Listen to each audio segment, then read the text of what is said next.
बिस्मिल्लाहिर्रहमानिर्रहीम, अस्सलाम वालेकुम। This is Rustam. आज की इस वीडियो में मैं बताऊंगा कि हम जीपीए और सीजीपीए कैसे कैलकुलेट करते हैं। ये आपके सामने रिजल्ट है फर्स्ट सेमेस्टर का। जैसे कोई भी स्टूडेंट हो सकता है, ये उसके मार्क्स हैं। हम यहाँ नाम देख सकते हैं, लेट से कोई स्टूडेंट है अकरम, अरशद। तो 6 सब्जेक्ट्स हैं फर्स्ट सेमेस्टर के, आप देख सकते हैं। English first, history of English literature 1, introduction to English literature 1, mathematics 1, psychology, Islamic studies.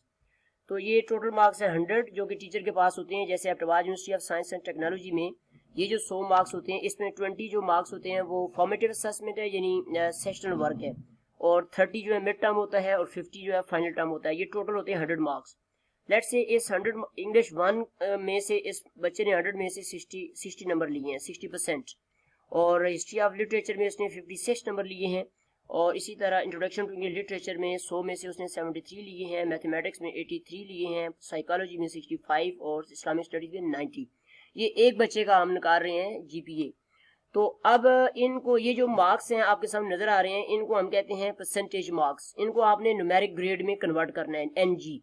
तो जो एनजी का फार्मूला होता है वो ये होता है कि अगर 50% मार्क्स हों तो सॉरी उसके लिए 1 एनजी होता है। 60% मार्क्स हो तो 2 होता है, 70% के लिए 3 होता है, और 80% के लिए 4 होता है। अब देखें, ये 60% मार्क्स हैं तो ये 2 एनजी है, 2 एनजी हो जाएगा, ठीक है। और ये 56 है तो इसका मतलब है ये 1.6 होगा, यानी 50 मार्क्स के लिए 1 एनजी होता है, और जो ऊपर 6 मार्क्स हैं इसके लिए 1.6 है। ये से हम कहते हैं न्यूमेरिक ग्रेड। ये कन्वर्जन है percentage marks into numeric grade, एनजी। फिर 73 है, इसका मतलब है 3.3।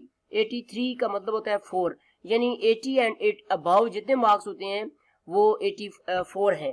लेकिन ये मुख्तलिफ यूनिवर्सिटीज़ का, एचईसी का डिफरेंट क्राइटेरिया भी है, लेकिन हमारी जो यूनिवर्सिटी है उसमें हम यही यूज़ कर रहे हैं। इसमें थोड़ी बहुत चेंज हो सकती है, क्योंकि बाज़ यूनिवर्सिटी जो है 83 टू 85 जो है उसको वो 4 कंसिडर करती हैं, और इस तरह आगे चेंज हो सकता है। लेकिन वो लेटर ग्रेड में चेंज होगा, जिसको हम कहते हैं A minus, A plus, simple A। Any how 65 का मतलब होगा 2.5, और 90 का मतलब भी 4 ही होगा। और ये जो है एनजी में मैंने कन्वर्ट कर दिया है। अब हम हर कोर्सेज के क्रेडिट आवर्स होते हैं, जैसे कि हम देख सकते हैं। इंग्लिश 1 जो है इसके हफ्ते में 3 क्लासेज होती हैं, 3 क्रेडिट आवर कोर्स है। सिर्फ इसमें जो इस्लामिक स्टडीज है वो 2 आवर क्रेडिट कोर्स है, यानी हफ्ते में 2 क्लासेज होती हैं इसकी। अब ये जो एनजी है इसको आपने मल्टीप्लाई करना है क्रेडिट आवर से। ये 2 मल्टीप्लाइड बाई 3 6, 1.6 मल्टीप्लाइड बाई 3 4.8, इस तरह ये मल्टीप्लाई करते जाएं, ये आ जाएगा। जैसे ये 4 है, इसको 3 से मल्टीप्लाई 12, ये सारा यहाँ पे टोटल क्रेडिट आवर यहाँ पे आप कर लें 17 है सेमेस्टर के, फर्स्ट सेमेस्टर के किसी भी स्टूडेंट का, एक स्टूडेंट है। और ये जो जीपी से हम कहते हैं ग्रेड पॉइंट जीपी, हर कोर्स का जीपी आ रहा है। देखें, ये हर कोर्स है, इंग्लिश 1 का ये एनजी है और ये जीपी है। इस तरह हर कोर्स का जीपी आता है। टोटल सारे जीपीज को आप ऐड करें तो ये बनता है 48.2, और जब ये 48.2 हो जाता है तो फिर आप इसको क्या करेंगे, इसको डिवाइड करेंगे 48.2 को 17 के ऊपर। ये इसका ये तरीका होता है ग्रेड पॉइंट एवरेज, यानी जितने ये ग्रेड पॉइंट है इनकी आपने एवरेज निकालनी है। तो एवरेज निकालने का तरीका ये रखा गया है कि टोटल जो इसको कर लें जीपी को, और ये जो क्रेडिट आ रहे हैं इनके ऊपर डिवाइड कर लें, तो ये आपका एक बच्चे का उस सेमेस्टर का रिजल्ट आ गया 2.83। एक सेमेस्टर के रिजल्ट को हम कहेंगे जीपीए। अगर ज्यादा सेमेस्टर का रिजल्ट निकालना है तो उसे हम कहेंगे सीजीपीए, क्यूमुलेटिव। लेट्स से इसी स्टूडेंट का, लेट्स से स्टूडेंट का नाम अकरम है, इसका फर्स्ट सेमेस्टर का रिजल्ट आ गया 2.83। अब दूसरे सेमेस्टर में ये कोर्सेज हैं, 3 कोर्सेज, तो वही इंग्लिश के आगे स्टैटिस्टिक्स है, आईआर है, पाक स्टडीज है। तो इस दफा इस बच्चे ने ये मार्क्स लिए हैं 63, 51, 50, 40, 77, 82। अब देखें इनका न्यूमेरिक ग्रेड। 63 का मतलब होता है 2.3, यानी 60 के लिए 2 होगा, और ऊपर जो पॉइंट्स हैं उसका ये नंबर हो जाएंगे। 51 का मतलब होगा 50 के लिए 1 होता है हमारा, और ये 1 साथ लगा हुआ है 1.1, और सिर्फ 50 अगर हो तो उसका जो ग्रेड, जो न्यूमेरिक ग्रेड होता है वो 1 होता है। और 50 से नीचे जो मार्क्स हासिल किए जाते हैं उसको हम 0 कंसिडर करते हैं, यानी उसका कोई न्यूमेरिक ग्रेड नहीं रखा जाता। 77 का मतलब है 3.7, 82 का मतलब है 4। अब ये जो एनजी है आपके सामने, इसको आपने क्रेडिट आवर से मल्टीप्लाई करना है। हर कोर्सेज के क्रेडिट आवर दिए होते हैं, और ये आपके सामने ये सारे मैंने कन्वर्ट कर दिए। 0 इसका मतलब जिसमें बचा स्टैटिस्टिक्स में बच्चे ने या बच्ची ने 50 से बिलो नंबर लिए हैं तो उसका कोई जीपी नहीं होगा, वो 0 होगा। तो ये टोटल बन जाते हैं 32.3। इस दफा भी जो क्रेडिट आवर्स हैं वो आपके 17 है। तो अब देखें GPA second semester, 32.3 divided by 17 is equal to 1.9।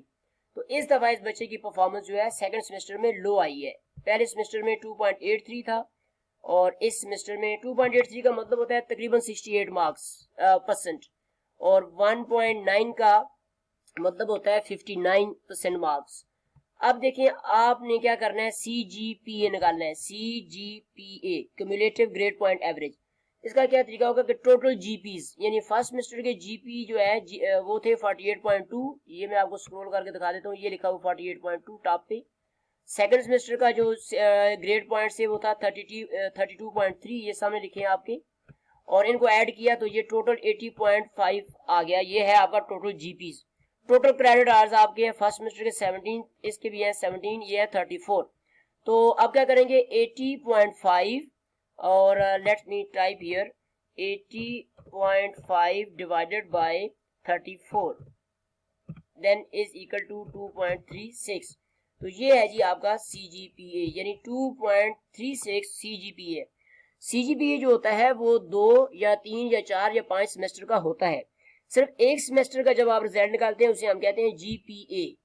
जब आप 2 सेमेस्टर का रिजल्ट निकाल रहे हैं तो उसको आप CGPA कहेंगे। तो ये है इजी तरीका जिससे हम CGPA निकाल सकते हैं। तो इसके लिए आपको न्यूमेरिक ग्रेड लाजमी चाहिए, और हाँ ये हो सकता है कि न्यूमेरिक ग्रेड की वैल्यू जो है वो यूनिवर्सिटी टू यूनिवर्सिटी डिफरेंट हो सकती है। जैसे कॉमसेट एबटाबाद में उनका जो न्यूमेरिक ग्रेड है वो थोड़ा सा डिफरेंट है, यानी वो 80 to 85 जो है रेंज दी जाती है। इसको मेरे ख्याल में उनका कोई आगे उनका क्राइटेरिया होगा। बहरहाल सिंपल तरीका जो मैंने आपके सामने कैलकुलेट करने का बताया, जो अभी हम फॉलो कर रहे हैं वो यही है। ठीक है, थैंक यू वेरी मच। ये BS सिस्टम में टीचर्स को ये पता होना चाहिए कि ये चीज़ें कैसे कैलकुलेट की जाती हैं, क्योंकि ट्रांसक्रिप्ट जब आपको मिलेगी बच्चों को तो उसके ऊपर गलतियां काफ़ी हो सकती हैं यूनिवर्सिटी की तरफ से। तो अगर आपको मैनुअली कैलकुलेट करना आता है तो आप अपने बच्चों की रहनुमाई कर सकते हैं। इसलिए ये ट्रेनिंग जो हायर एजुकेशन कमीशन की तरफ से जो national academy of higher education है और जो पोस्ट सेकेंडरी यूनिट है PERU रिफॉर्म्स यूनिट है, उसकी तरफ से ये एक ट्रेनिंग अरेंज की जा रही है जिसमें बलूचिस्तान और KP के कॉलेज साथ को ट्रेनिंग दी जा रही है।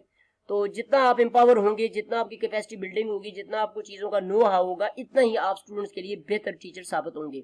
और आपको ये छोटी मोटी चीज़ें खुद कैलकुलेट करनी आनी चाहिए। अगरचे ये आजकल एक्सेल शीट होती है उसमें ऑटोमेटिक फार्मूले लगे होते हैं और कंट्रोलर ऑफ एग्जाम चाहे वो लोकल हो या यूनिवर्सिटी का हो वो ऑटोमेटिकली ये चीज़ें कैलकुलेट करते हैं, लेकिन अगर कहीं पे मशीनी एरर आ जाए या फार्मूला गलत हो जाए तो आपको पता होना चाहिए कि कहाँ पे गलती है और कहाँ से इसको करेक्ट किया जा सकता है।